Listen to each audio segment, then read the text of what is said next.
esteja convosco. Ele está no meio de nós.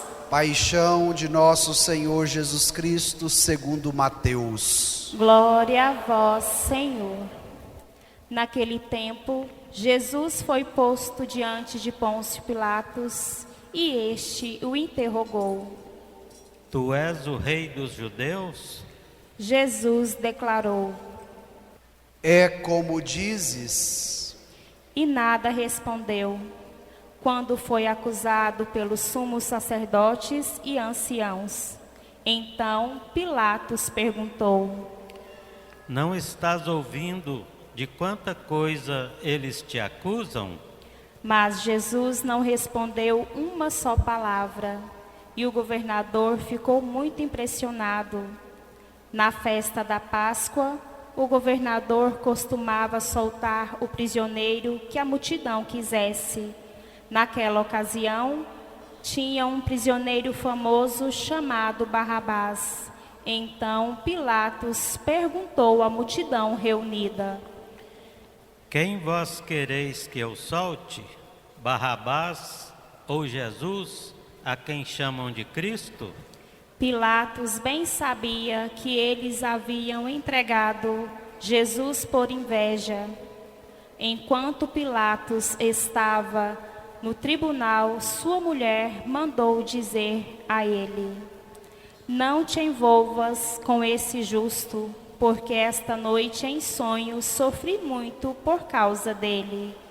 Porém, os sumos sacerdotes e os anciãos convenceram as multidões para que pedissem Barrabás e que fizessem Jesus morrer.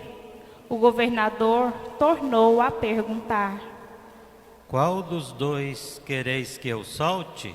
Eles gritaram. Pilatos perguntou: Que farei com Jesus, que chamam de Cristo? Todos gritaram. Seja crucificado. Pilatos falou. Mas qual o mal que ele fez?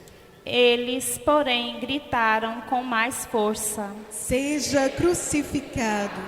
Pilatos viu que nada conseguia e que poderia haver uma revolta.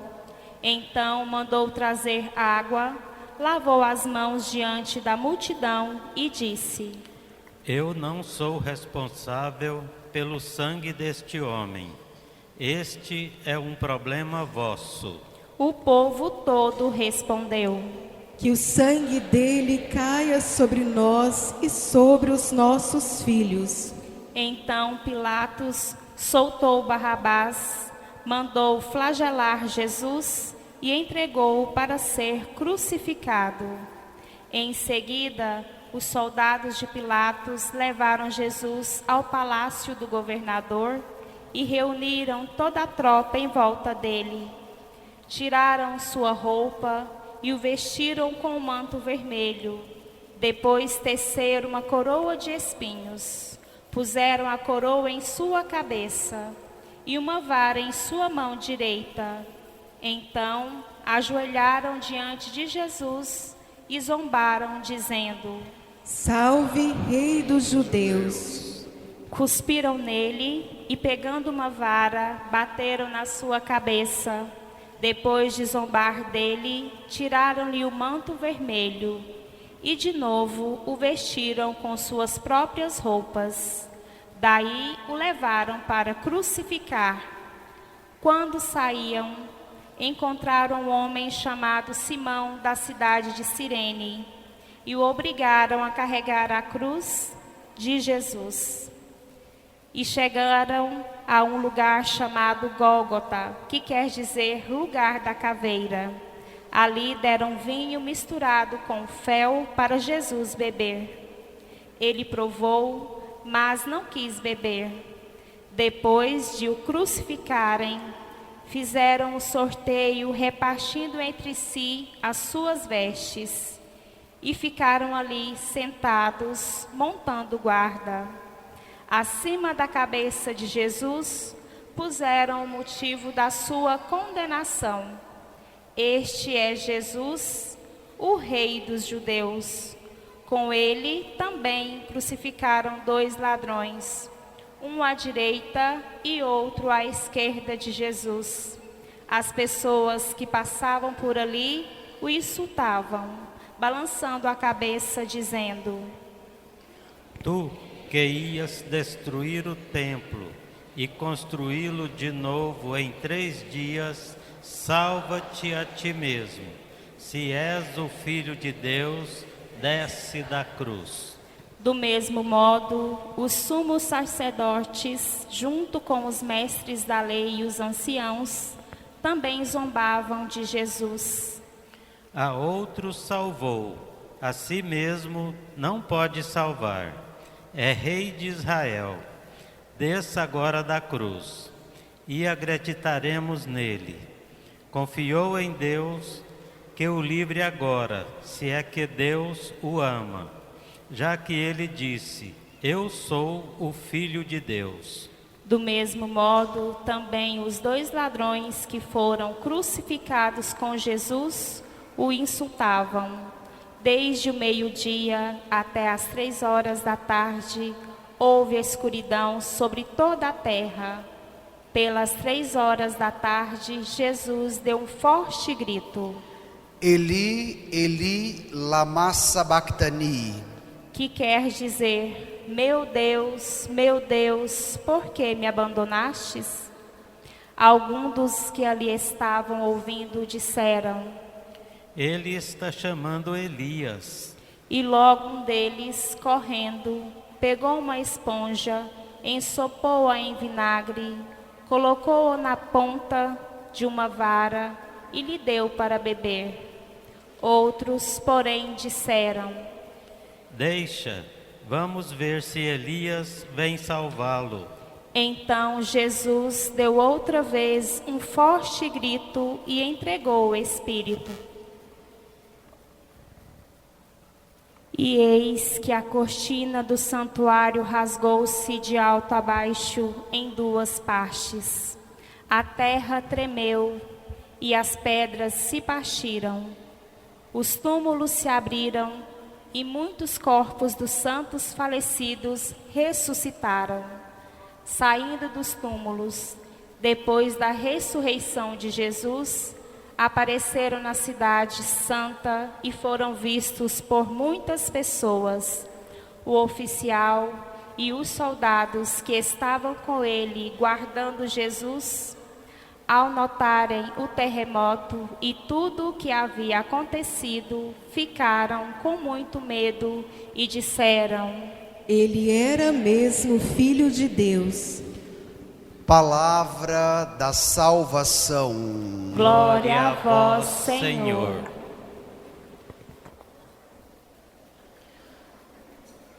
Peçamos neste momento a luz do Espírito Santo a nos iluminar, para que esta palavra escutada e agora meditada nos ajude a compreender esse ato de amor resultante na paixão de Jesus, para que de fato a nossa semana seja santa. Peçamos esta graça. Irmãos e irmãs, depois de um longo itinerário que foi iniciado na quarta-feira de cinzas, percorremos 5 semanas e chegamos hoje no domingo de Ramos, que abre a Semana Santa e que evoca, principalmente na palavra que acabamos de escutar, a paixão de Jesus. Mas é interessante como as leituras nos prepararam para isso. A primeira leitura, retirada do livro do profeta Isaías, nos diz: o Senhor Deus me deu língua adestrada para que eu saiba dizer palavras de conforto à pessoa abatida. Ele me desperta a cada manhã e me excita o ouvido para prestar atenção como discípulo. duas indicações práticas para o nosso tempo. Pedir uma língua adestrada para anunciar a palavra. Porque de repente a nossa língua é adestrada para falar mal dos outros, para fofocar, para xingar e tantas outras coisas. Portanto, vamos pedir no início desta Semana Santa uma língua adestrada para proclamar a palavra. Depois, o profeta Isaías nos disse: Ele me excita os ouvidos para que eu possa escutá-lo como discípulo. A segunda indicação prática para a nossa vida: abrir os nossos ouvidos, permitir com que eles sejam excitados para escutar a palavra. A nossa sociedade está sendo considerada como a sociedade do ruído, de muitos movimentos, de muitos barulhos, de muitas vozes que vêm ao nosso encontro todos os dias. E de repente você poderia já tirar uma base. Quantos áudios você recebe nas suas redes sociais por dia? Por aí já temos uma base de tantas vozes que enchem os nossos ouvidos. E no início da Semana Santa, desejar um ouvido que esteja excitado, que esteja aberto para a escuta da palavra. Então, olha que maravilha iniciarmos hoje a Semana Santa ouvindo isso. Língua adestrada para proclamar a palavra de Deus e ouvido excitado para escutá-lo como discípulo. E isso vale não só para a Semana Santa, mas isso vale para a vida toda. Eu gostaria agora de retomar com vocês um texto que nós não proclamamos agora à noite, porque ele é da procissão, então proclamamos só pela manhã.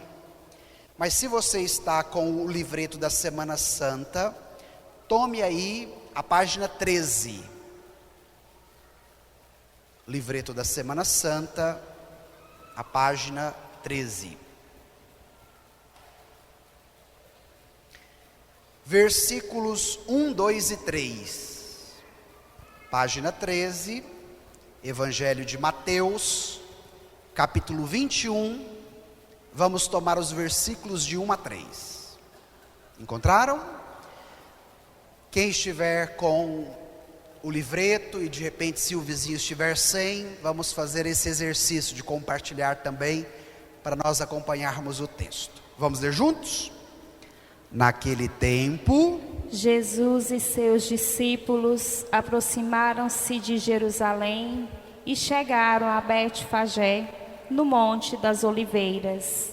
Então Jesus enviou 2 discípulos, dizendo-lhes: Ide até o povoado que está ali na frente, e logo encontrareis uma jumenta amarrada, e com ela um jumentinho.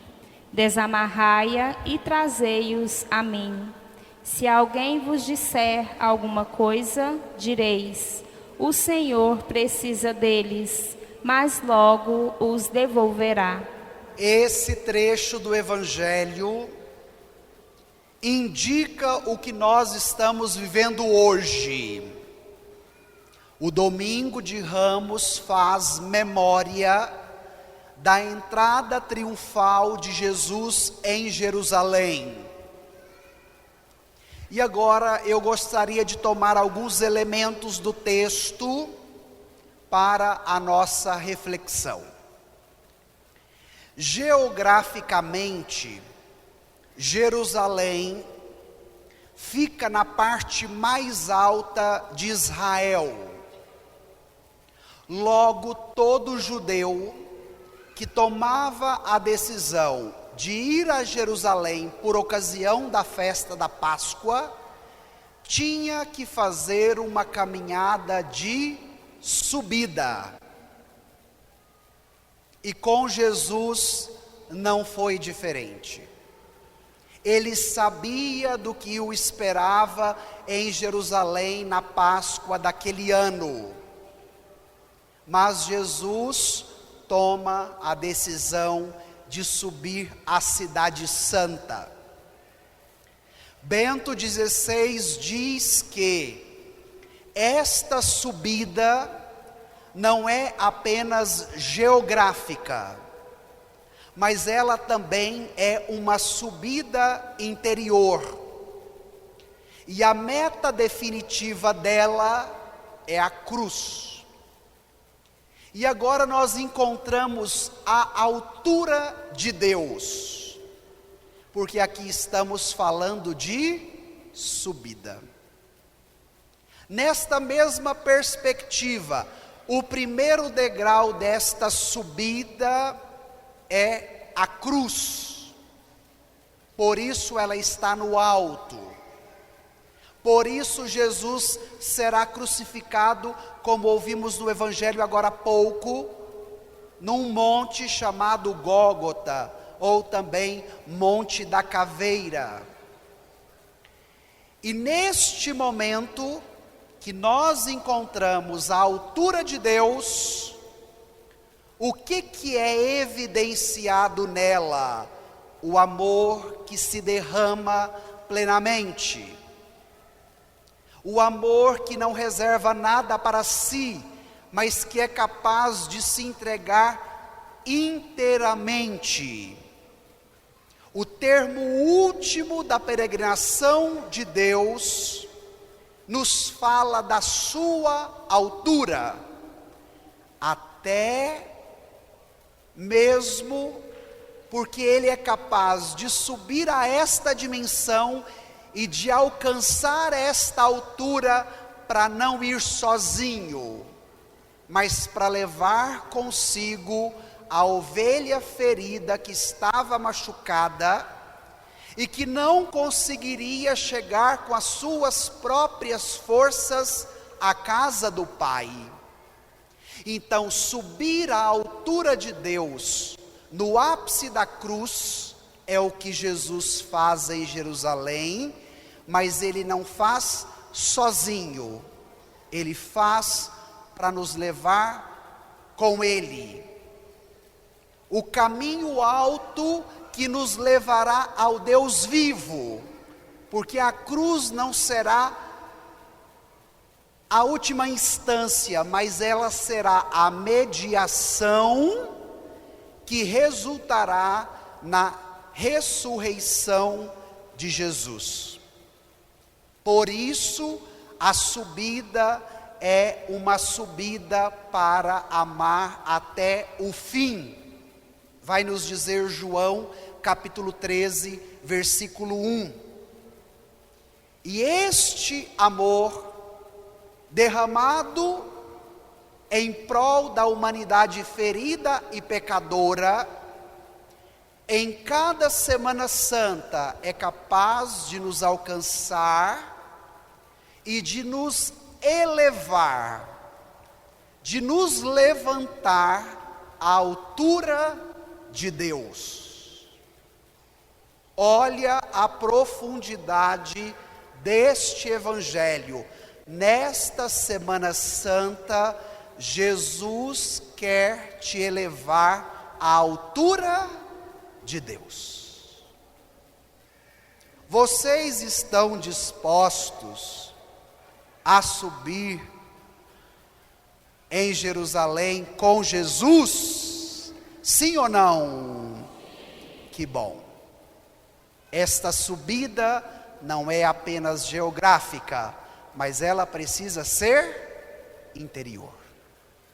Do nosso coração, que se eleva, e é disso que precisamos. Depois, consequentemente, Jesus manda trazer um animalzinho para ele entrar em Jerusalém. Vocês se lembram qual era o animal aí no Evangelho? Era um jumentinho. Naquela época, o poder político que dominava Jerusalém era do Império Romano, um dos impérios mais fortes em toda a antiguidade. Basta nós lermos um pouquinho da história. E qual era o animal que simbolizava a força, o poder? Era o cavalo. Agora Jesus escolhe um jumento e não um cavalo. Qual o significado deste animal? Para nos falar que este novo rei, que chega em Jerusalém, não é o rei que vencerá pela força do seu chicote, das suas armas, mas este rei será o rei que vencerá, entregando a sua vida por amor até o fim, num caminho de humildade. Este é o rei que entra montado num jumentinho na cidade santa de Jerusalém. E por que trazer esse elemento do Evangelho para nós? Porque de repente nós não queremos um Jesus humilde, nós não queremos um Jesus em cima de um jumentinho, nós não queremos um Jesus que se entrega no alto da cruz, mas nós queremos um Jesus em cima de cavalo.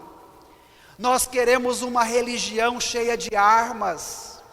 Nós queremos uma experiência religiosa agressiva, que agride o outro, que não pensa como nós, que não acredita como nós, que não participa da fé como nós participamos.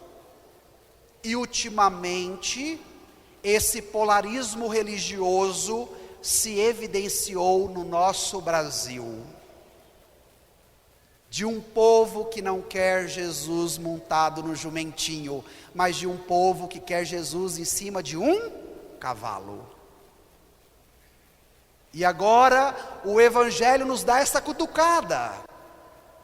O Evangelho agora nos abre os horizontes para uma experiência nova nesta Semana Santa.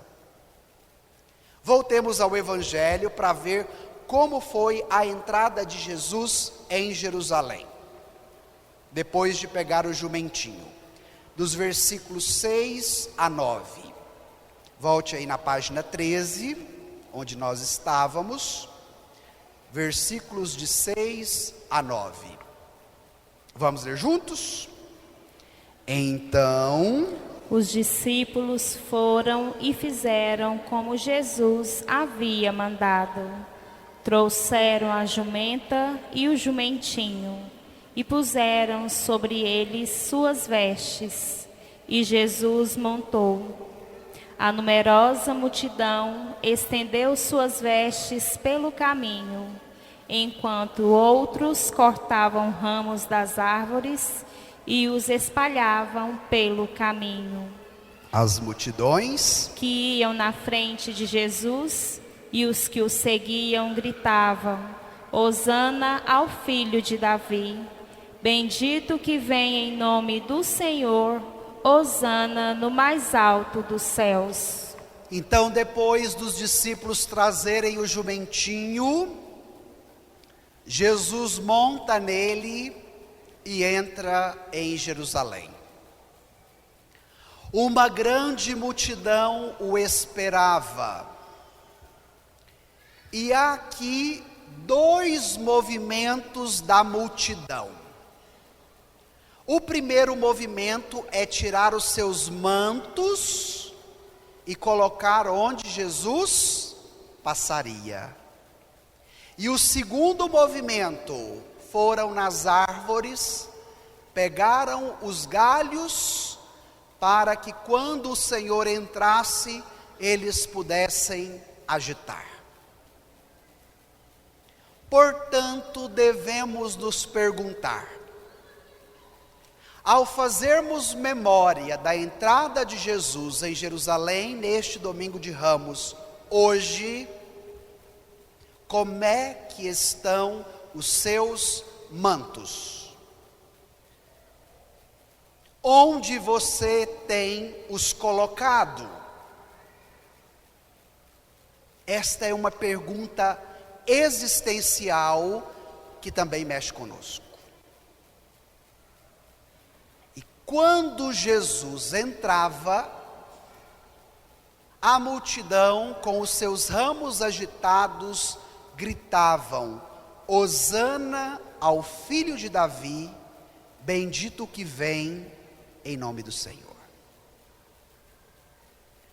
A palavra Hosana nós repetimos em toda missa que celebramos e que participamos, quando cantamos ou rezamos o santo, repetindo esse trecho da Escritura que está no Salmo 118.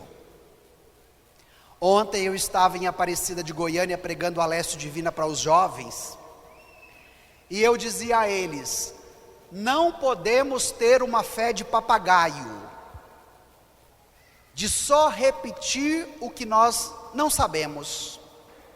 E hoje eu te pergunto, você sabe o significado da palavra Hosana? Nós cantamos no início da missa, Hosana Re, Hosana Ra. Esse foi o grito do povo ao ver Jesus entrando em Jerusalém. E o que significa Hosana, padre? Então a palavra Hosana, ela vem do hebraico e significa dá a salvação. Quando o rei entrava numa cidade, o povo esperava com muita alegria e gritava a palavra Hosana. Então o que eles pediam para o rei? A salvação. E agora Jesus, ao entrar na cidade santa de Jerusalém, vai ser aclamado por uma grande multidão que estava com os seus ramos, que também gritará qual palavra? Hosana. O que eles pedem a Jesus? A salvação.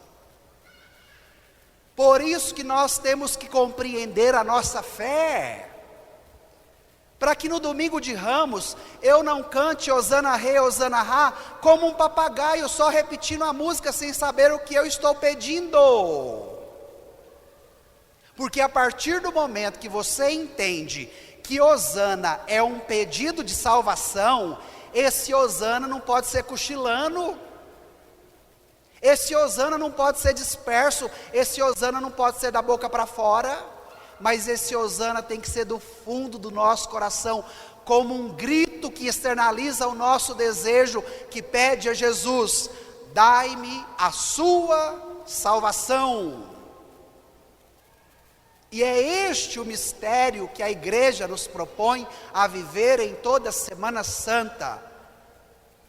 Experimentarmos a salvação que Jesus nos deu, por meio da sua cruz e por meio da sua ressurreição.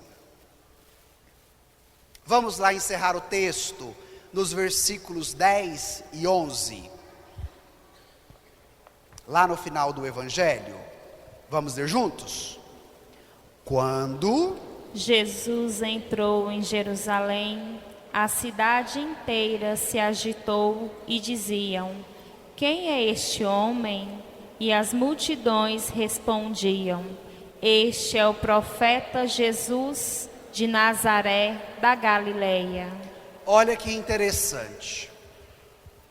A nossa tradução para o português é uma tradução pobre.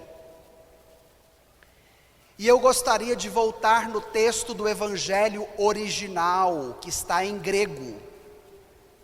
Porque aqui a nossa tradução diz: quando Jesus entrou em Jerusalém, a cidade inteira ficou agitada.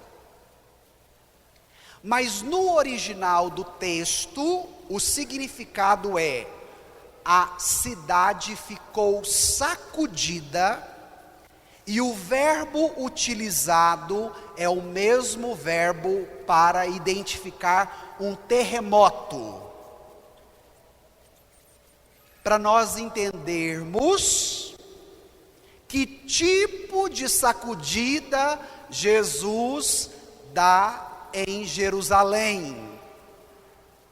Não é uma agitação qualquer só de balançar ramo, gente. Não é só uma agitação de aglomeração de muitas pessoas, mas a sacudida que Jesus dá é uma sacudida de abalo sísmico, como se fosse um terremoto. E por que eu quero trazer essa compreensão do grego para vocês? Porque a sacudida que Jesus precisa dar em mim, a sacudida que Jesus precisa dar em ti, nesta Semana Santa, precisa ser de um abalo sísmico.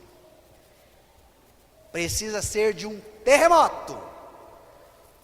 É dessa sacudida que nós precisamos na Semana Santa.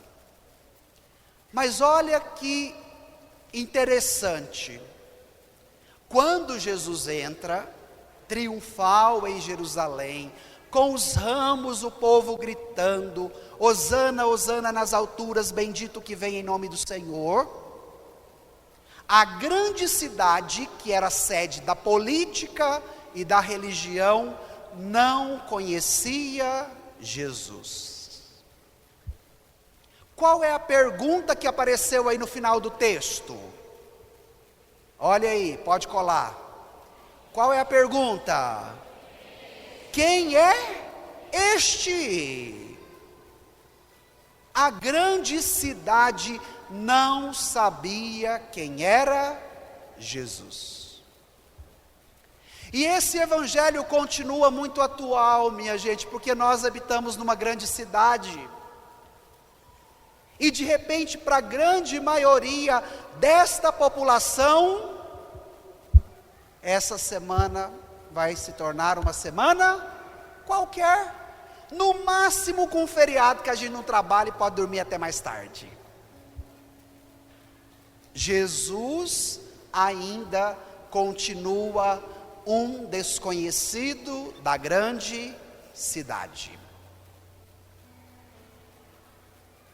Pode ser que Jesus é desconhecido de tantas pessoas que convivem conosco, o marido, a esposa, o filho, o pai, a mãe, e cada um hoje pode trazer as pessoas com quem você convive e que Jesus ainda é um desconhecido. De repente você se arrumando para vir para a igreja. Para que ir para a igreja? Você falando da Semana Santa, que bobagem, a Semana Santa é feriado para a gente bater perna. E tantas outras coisas que nós ouvimos. E agora eu quero encerrar a meditação trazendo esse evangelho para a vida. Jerusalém não é apenas uma cidade geográfica na Palestina, mas Jerusalém é também a cidade que nos habita. E hoje, o convite que o Evangelho te faz é de um percurso interior à sua Jerusalém interna, para que você leve Jesus a todas as regiões que te habitam, onde ele também é um desconhecido. Por isso que a segunda leitura que nós ouvimos hoje, retirada da carta de São Paulo aos Filipenses, nos disse: Jesus Cristo, existindo em condição humana, em condição divina, não fez do seu ser igual a Deus uma usurpação, mas ele esvaziou-se a si mesmo, assumindo a condição de escravo e tornando-se igual aos homens. Por isso Deus o exaltou acima de tudo e lhe deu o nome que está acima de todo nome. Assim, ao nome de Jesus, todo joelho se dobre no céu, na terra, embaixo da terra, e toda língua proclame: Jesus Cristo é o Senhor, para a glória de Deus Pai. Hoje você deve pedir a Jesus que entre na sua Jerusalém interior. Você deve levar Jesus às regiões onde ele ainda é desconhecido, para que nesta experiência íntima e profunda, subindo à altura de Deus, que é o amor, estas dimensões que te habitam possam se prostrar diante de Jesus e proclamar o seu senhorio. Esse é o itinerário da Semana Santa: levar Jesus às regiões desconhecidas que estão aqui dentro, para que nesta experiência todas essas dimensões se dobre e proclame: Jesus Cristo é o Senhor, para a glória de Deus Pai. Esse precisa ser o nosso domingo de Ramos. Esse precisa ser o nosso Hosana.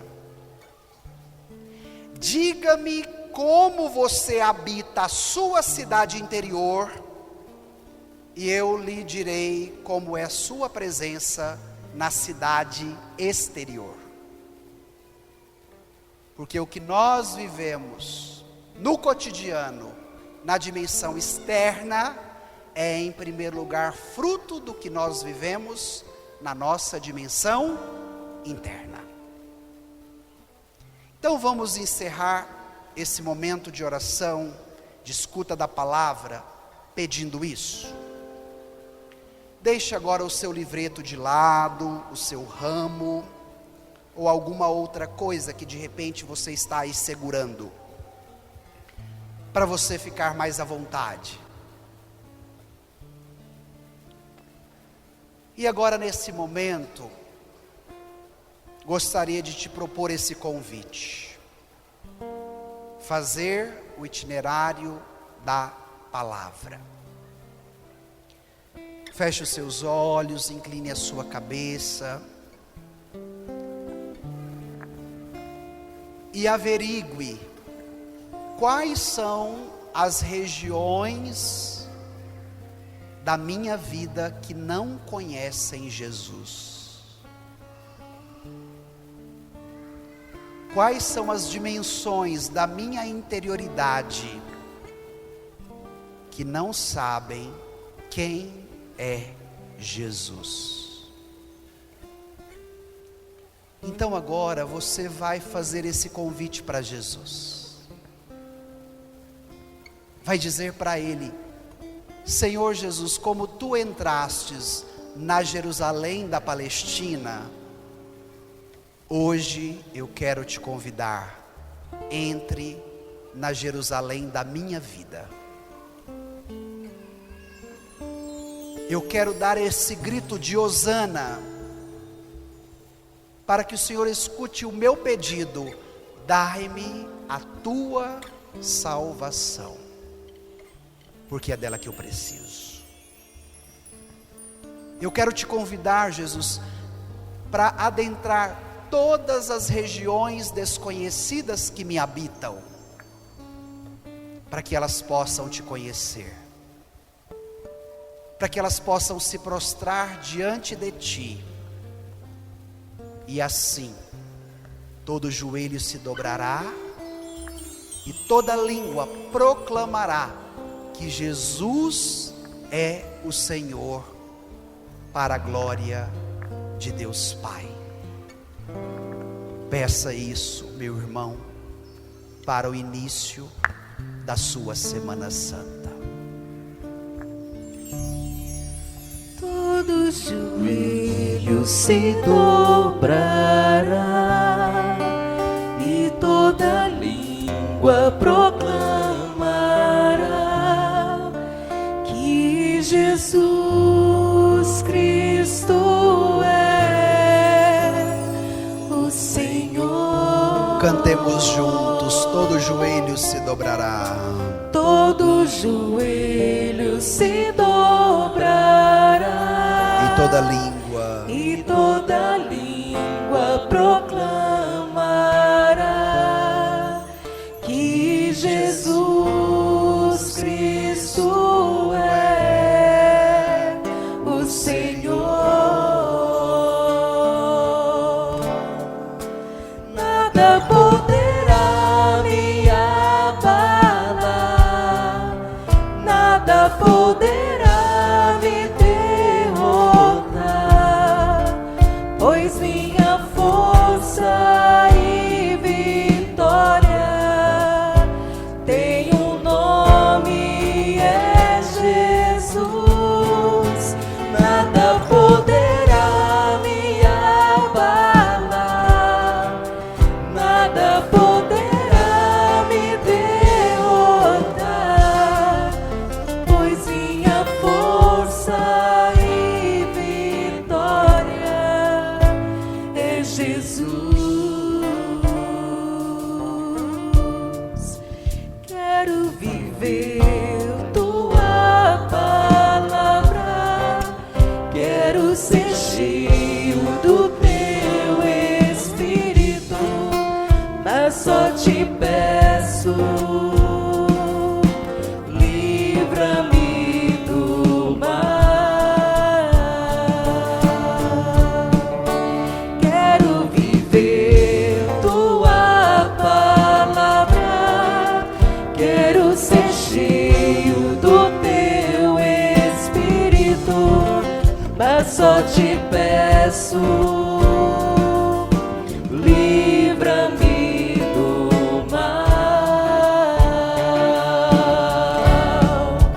Nada poderá me abalar, nada poderá me derrotar, pois minha força e vitória tem um nome, é Jesus. Nada poderá me abalar, nada poderá me derrotar, pois minha força e vitória é Jesus.